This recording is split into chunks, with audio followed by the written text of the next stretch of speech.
नमस्कार दोस्तों, आपका स्वागत है एक और हमारा अगला क्वेश्चन नंबर 2। सर्विस कॉस्टिंग का चैप्टर चल रहा है। बहुत ज़्यादा इम्पोर्टेंट क्वेश्चन है ये, क्योंकि इसी के आधार पर आपको ये समझ में आएगा कि प्रैक्टिकल क्वेश्चंस किस तरह से करने हैं। Give a brief description about costing method in transport company. जो ट्रांसपोर्ट कंपनीज होती हैं, जो माल को एक जगह से दूसरी जगह ले जाती हैं या जो पैसेंजर्स को एक जगह से दूसरी जगह ले जाती हैं, तो वहाँ पर उन कंपनीज़ के अंदर किस तरह से कॉस्टिंग की जाती है, क्या तरीका होता है, कॉस्ट कैसे कैलकुलेट की जाती है, उसके बारे में आपको बताना है।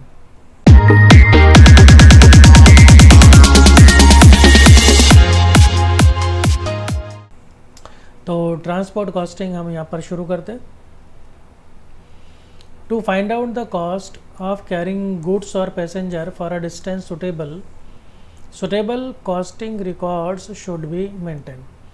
तो ये कह रहे हैं कि अगर आपको कॉस्ट फाइंड आउट करनी है ट्रांसपोर्ट कंपनी की, तो आपको उसके जो कॉस्टिंग रिकॉर्ड्स हैं, लागत संबंधित जितने भी उसके रिकॉर्ड्स हैं, उन सब रिकॉर्ड्स को आपको ठीक से मेंटेन करना पड़ेगा। A log book should be supplied to the vehicle driver who should maintain it regularly. तो जो ड्राइवर होगा, उस ड्राइवर को क्या देंगे, आप एक लॉग बुक दे देंगे और उस लॉग बुक के अंदर सारी की सारी डिटेल होगी। वो कब कहाँ से चला, कितने बजे कहाँ पर पहुँचा, कितने पैसेंजर थे, कितनी टिकट बिकी, एक्सेट्रा एक्सेट्रा, उन सब के बारे में, किस चीज़ पर कितना खर्चा आया, सब उसके अंदर लिखा जाता है। अ डेली लॉग रिपोर्ट और sheet should be filled in by the driver of the vehicle giving necessary details about the journey और ट्रिप मेड। तो उस लॉग रिपोर्ट के अंदर, या फिर आप लॉग शीट कह लीजिए, उसके अंदर सारी की सारी डिटेल होगी, सारी की सारी डिटेल होगी उस एक पर्टिकुलर जर्नी या ट्रिप से संबंधित, और ड्राइवर वो सारी भरेगा। A vehicle cost sheet and performance statement should be prepared. तो एक पूरी कॉस्ट शीट बनानी चाहिए जिसके अंदर सारी चीज़ें आती हो लागत से संबंधित, और परफॉर्मेंस स्टेटमेंट भी बनाई जानी चाहिए बाय द कॉस्टिंग डिपार्टमेंट। जो कॉस्टिंग डिपार्टमेंट होगा वो बनाएगा। Showing details about the total and unit cost, और जिसके अंदर हमें ये पता चलेगा कि टोटल कॉस्ट कितनी है और एक यूनिट की कॉस्ट कितनी है। यानी कि इस केस के अंदर क्या रहेगी, यूनिट कॉस्ट किलोमीटर या पैसेंजर किलोमीटर। तो एक पैसेंजर किलोमीटर की कॉस्ट कितनी रहेगी, ये भी फाइंड आउट करेंगे। अगला, द डाटा में बी कंपाइल्ड। डेटा को कंपाइल करा जाएगा, जोड़ा जाएगा, इकट्ठा करा जाएगा फ्रॉम द डेली रिपोर्ट्स में रिपोर्ट से लेकर, and cost summary and performance statement prepared. और कॉस्ट समरी बनाएंगे और परफॉर्मेंस स्टेटमेंट भी बनाएंगे, ताकि पता चले कि ड्राइवर की क्या परफॉर्मेंस है, गाड़ी की क्या परफॉर्मेंस है। इस तरीके से जो भी ट्रांसपोर्ट वो काम किया जा रहा है एक पर्टिकुलर रूट पर, उसकी परफॉर्मेंस क्या है। अब ये जो ट्रांसपोर्ट कंपनीज होती है, इसके अंदर किस तरीके से कॉस्टिंग की जाती है, तो उसे समझने के लिए आपको ये सारी चीज़ें समझनी पड़ेंगी कि कौन कौन से खर्चे होते हैं और किस कैटेगरी या हेड में होते हैं।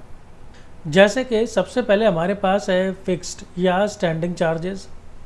ये क्या होते हैं, दीज कॉस्ट इंकर वेदर और नॉट व्हीकल ऑपरेट्स। भाई गाड़ी चले या ना चले, ये खर्चे होंगे ही होंगे।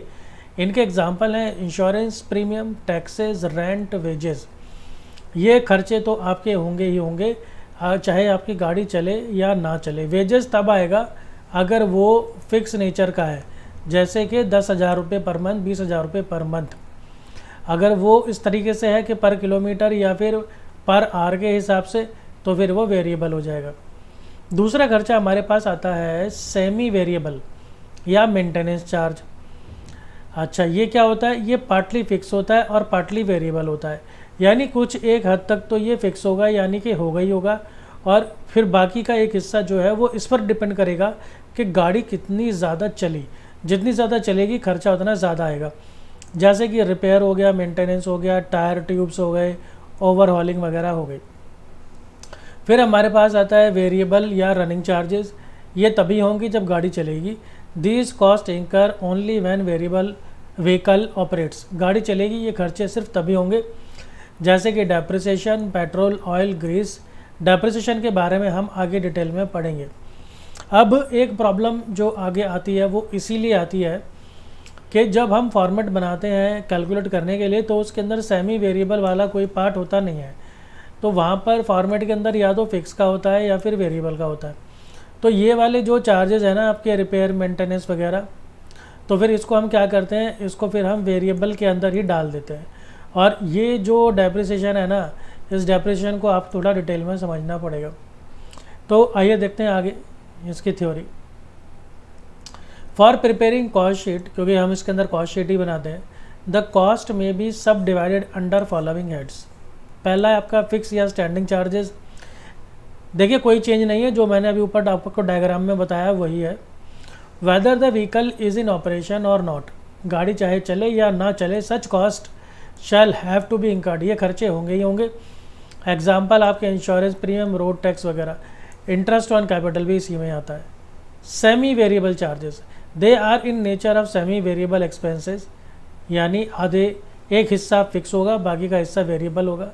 रिपेयर, मेंटेनेंस वगैरह, व्हीकल कॉस्ट, ये सारे इसके एग्जाम्पल यहाँ पर आपको दे रखे हैं। देखिए डेप्रिसिएशन भी सेमी वेरिएबल के अंदर डाला हुआ है, क्योंकि जो डेप्रिसिएशन होता है वो एक्चुअल में सेमी वेरिएबल ही होता है। डेप्रिसिएशन की बात अभी डिटेल में आगे करेंगे। रनिंग चार्जेस हैं, ये तभी होंगे जब आपकी गाड़ी चलेगी, and they very with the variation in the level of operation, और गाड़ी के चलने के साथ साथ ही ये खर्चे बढ़ेंगे और घटेंगे। दस इन फैक्ट इसलिए कहेंगे कि ये वेरिएबल है। एग्जाम्पल आपका आ गया petrol, oil, grease, part of wages. मैंने आपको बताया अगर ये पर आवर के हिसाब से है तो फिर ये वेजेस जो है वेरिएबल हो जाएंगे ड्राइवर के। कंडक्टर वगैरह के भी इसी तरीके से। अगर वो पूरी सैलरी बेस्ड है, अगर सैलरी लिखा है क्वेश्चन में, फिर तो वो फिक्स है। चलिए आगे चलते हैं। अब ट्रीटमेंट ऑफ डेप्रिसिएशन, यहाँ पर आपको थोड़ा ध्यान देना होगा ताकि प्रैक्टिकल के जो क्वेश्चन हैं फिर आप उनमें कंफ्यूज ना हो। देखिए डेप्रिसिएशन जो है ना, ये आप गांठ बांध लीजिए, ये डेप्रिसिएशन जो है वो सेमी वेरिएबल है। कुछ अकाउंटेंट कहते हैं कि ये फिक्स है और कुछ अकाउंटेंट कहते हैं कि ये वेरिएबल है। जो फिक्स वाले हैं वो उसके फिक्स क्यों कहते हैं? वो ये कहते हैं कि भाई आपने गाड़ी खरीदी, और गाड़ी खरीदी जैसे आज खरीदी, अब आप उसे कल बेचने जाओ तो आप सिर्फ एक दिन के गैप पर भी उसको सेम वैल्यू पर नहीं बेच सकते, उसकी कुछ ना कुछ वैल्यू डाउन होती है। तो असेट की वैल्यू सिर्फ इसी से डाउन हो जाती है कि आपने उसको ओन किया, आपने उसको ख़रीदा, यूज़ भी होगी तो ठीक है।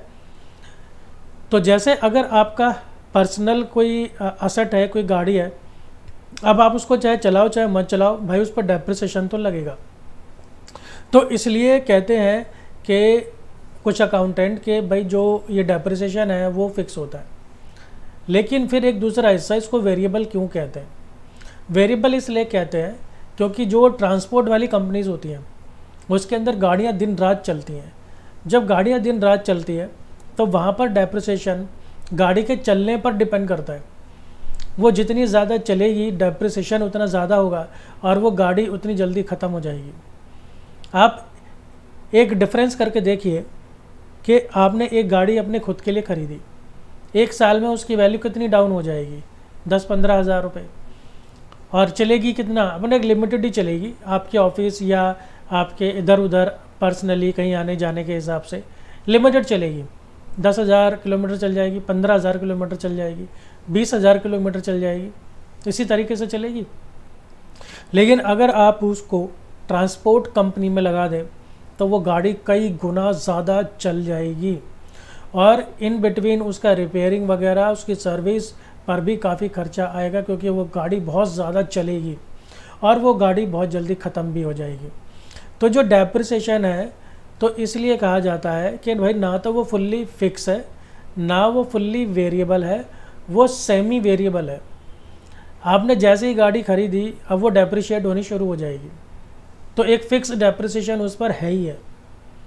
लेकिन जब आप उसको ज़्यादा चलाएंगे, कमर्शियल स्टाइल में चलाएंगे, फिर वो गाड़ी और ज़्यादा तेज़ी से डेप्रिशिएट होगी, और ज़्यादा तेज़ी से डेप्रिशिएट होगी तो वो रनिंग वाला पार्ट आ गया, उसका वेरिएबल वाला नेचर आ गया उसका। तो वो ना तो फिक्स है और ना ही वो वेरिएबल है वो है आपका सेमी वेरिएबल। अब प्रॉब्लम ये आती है सेमी वेरिएबल फॉर्मेट में तो है नहीं, तो हम उसको क्या करें, तो उसका सॉल्यूशन मैं आपको देता हूँ। ये आइटम है which depending upon the method of charging depreciation may be included under fixed और रनिंग चार्जेस। तो आपका मेथड क्या गया है, आप किस तरीके से डेप्रिसिएशन लगाते हैं, ये इसके ऊपर डिपेंड करता है कि ये फिक्स चार्ज बनेगा या फिर रनिंग चार्ज बनेगा। आप इसको स्टैंडिंग चार्ज में डालिए या फिर फिक्स कॉस्ट में डालिए, अगर ये दो केस हैं तो। और आप बुक्स में देखेंगे ना, तो बुक्स में तो आप देखेंगे तो कन्फ्यूज ही होंगे। आप चाहे कोई भी बुक देख लीजिए, चाहे किसी भी राइटर की आप बुक देख लीजिए, वो कभी इसको फिक्स में ले लेगा, कभी वेरिएबल में ले लेगा, और कोई एक्सप्लेनेशन भी नहीं देता ये, और बच्चे होते हैं कन्फ्यूज। तो मैंने आपके लिए ये नियम बना दिए, आप इनको फॉलो कीजिए। If vehicle is for personal use, अगर आपने पर्सनल यूज़ के लिए ख़रीदी है, and not for commercial use आपका नहीं है, and an approximate fix amount is charge as depreciation, और एक फिक्स अमाउंट ही आपका डेप्रिसिएशन लग रहा है। ये तो बिल्कुल ऑब्वियस बात है। अगर आपने एक पर्सनल यूज़ के लिए गाड़ी खरीदी है तो वो एक लिमिटेड टाइम के लिए ही चला करेगी, 10,000 15,000 किलोमीटर ऐसे करके, और उसका जो डेप्रिसिएशन होगा वो भी लगभग फिक्स ही होगा। तो उसको आप जो है स्टैंडिंग चार्ज या फिक्स कॉस्ट में डाल दें। दूसरा केस है if calculated amount of depreciation is given, अगर उसने आपको सीधा एक अमाउंट दे दिया, जैसे 10,000 रुपये या 25,000 रुपये या 30,000 रुपये, आपको कैलकुलेट करने की ज़रूरत नहीं पड़ रही है, तब आप उसको फिक्स मानकर फिक्स कॉस्ट के अंदर रख सकते हैं, और फिर इसको आप रनिंग चार्ज कम मानेंगे। बाकी के जितने भी केसेस हैं उसमें आप उसको रनिंग चार्ज मान लीजिए। If vehicle is for commercial use, जो कि हमारा क्वेश्चन रहेगा, कमर्शियल यूज़ वाला हमारा क्वेश्चन ये रहेगा, ट्रांसपोर्ट के बिज़नेस के अंदर आप इसको कमर्शियल ही मानिए। जैसे ही ट्रांसपोर्ट का वाला बिज़नेस आ जाए, उसके पास एक गाड़ी है या 10 गाड़ी है और उसको कमर्शियली पैसेंजर्स के लिए चला रहा है, तो आप उसको मान लीजिए वेरिएबल कॉस्ट या फिर रनिंग चार्जेस। और रनिंग चार्जेस ही ये आपको 90% क्वेश्चन में रनिंग चार्ज के अंदर ही देखने को मिलेगा। और ये वाला तो फर्स्ट वाला तो पर्सनल यूज़ के लिए था, तो इसमें तो आप देखिए कोई डाउट ही नहीं है। और ये जो दूसरे वाला है, अगर आपको कैलकुलेट करके दे दिया, अगर ये दोनों केस एक साथ हो जाए कि कमर्शियल भी है और उसने कैलकुलेट करके भी दे दिया आपको 10,000 रुपये, तब भी आप उसको फिक्स ही मानिए, ठीक है। और सबसे इम्पॉर्टेंट जो आपको सेव करेगा वो है कि भाई आप नोट दे दो, ऑलवेज गिव अ नोट, एक नोट दे दो regarding treatment of depreciation under solution. आपने उसको जो भी माना है, आपने चाहे उसको फिक्स माना है, आपने उसको चाहे वेरिएबल माना है, आप अपने आंसर के नीचे जो आपकी कॉस्ट शीट की टेबल होगी, उस टेबल के नीचे आप एक नोट दे दो बस, कि मैंने इसको फिक्स ट्रीट किया है इसलिए, या वेरिएबल ट्रीट किया है इसलिए, बस। इसके बाद आपका क्वेश्चन गलत नहीं होगा। और फिर वैसे भी इसका हमारे आंसर पे कोई फ़र्क नहीं पड़ता है, क्योंकि जो आंसर होता है वो टोटल कॉस्ट पे डिपेंड करता है, और टोटल कॉस्ट तो वही आएगी, चाहे आप इसे वेरिएबल कॉस्ट में लें या फिर फिक्स कॉस्ट में लें। चलिए आगे चलते हैं। अब देख लेते हैं आखिरी हिस्सा हमारा, इसका जो फॉर्मेट है वो देखिए, वही जनरली कॉस्ट शीट वाले जैसा फॉर्मेट रहता है थोड़ा सा इसका। Statement of cost per running kilometre. अब ये रनिंग किलोमीटर क्या है, ये है कंपोजिट यूनिट कॉस्ट है, इसके बारे में हम बात कर ही चुके हैं पहले वाली वीडियो में। तो स्टैंडिंग या फिर फिक्स कॉस्ट पर किलोमीटर आपने निकालनी है। यहाँ पर जो हमारा टारगेट रहता है वो रहता है पर किलोमीटर का। अब देखिए, ये क्वेश्चन के फॉर्मेट पे डिपेंड करता है, मतलब क्वेश्चन जिस तरीके से दिया है, आपको पर वीक का दिया है, पर मंथ का दिया है, या 3-4 महीने का दिया है, 1 साल का दिया है, तो ये अब क्वेश्चन पर डिपेंड करता है कि वो आपको कितने पीरियड का डाटा दिया है। जितने पीरियड का डाटा आपको दिया है, 1 महीने का, 1 साल का, उसके हिसाब से उसकी फिर कैलकुलेशन होती है। लेकिन किसी भी पीरियड का डाटा आपको दिया हो, हमारा टारगेट है पर किलोमीटर पे आना, तो पर किलोमीटर पर ही आपको आना है, कैलकुलेट करना है। जिसको यूनिटरी मेथड बोलते हैं वो हम लगाते हैं, और पर किलोमीटर की हम कॉस्ट कैलकुलेट करते हैं। तो कई बार हम क्या कर लेते हैं क्वेश्चन के अंदर कि ये जितने भी खर्चे हमें दे रखे होंगे ना, इन सबको हम टोटल में लिख लेते हैं। अब सपोज़ ये सारे के सारे खर्चे आपको जो दिए हुए हैं वो पर मंथ के दिए हुए हैं, फिर हमारे पास ना पर मंथ के वो भी होंगे, किलोमीटर भी होंगे।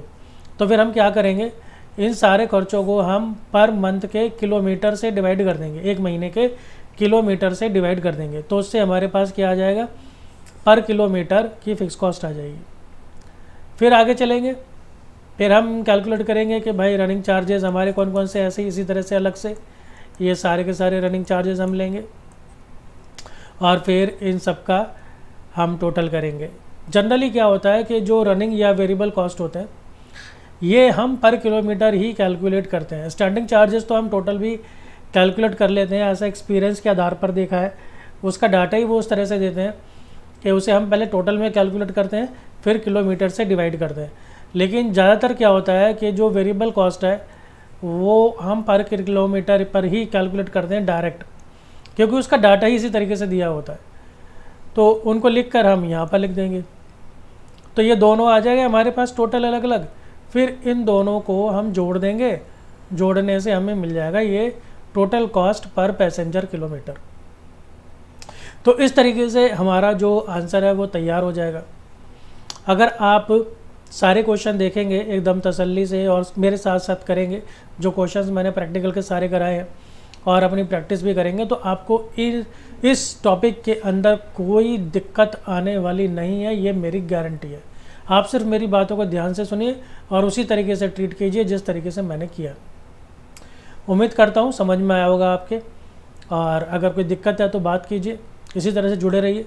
मिलता हूँ आपसे अगली वीडियो में। धन्यवाद।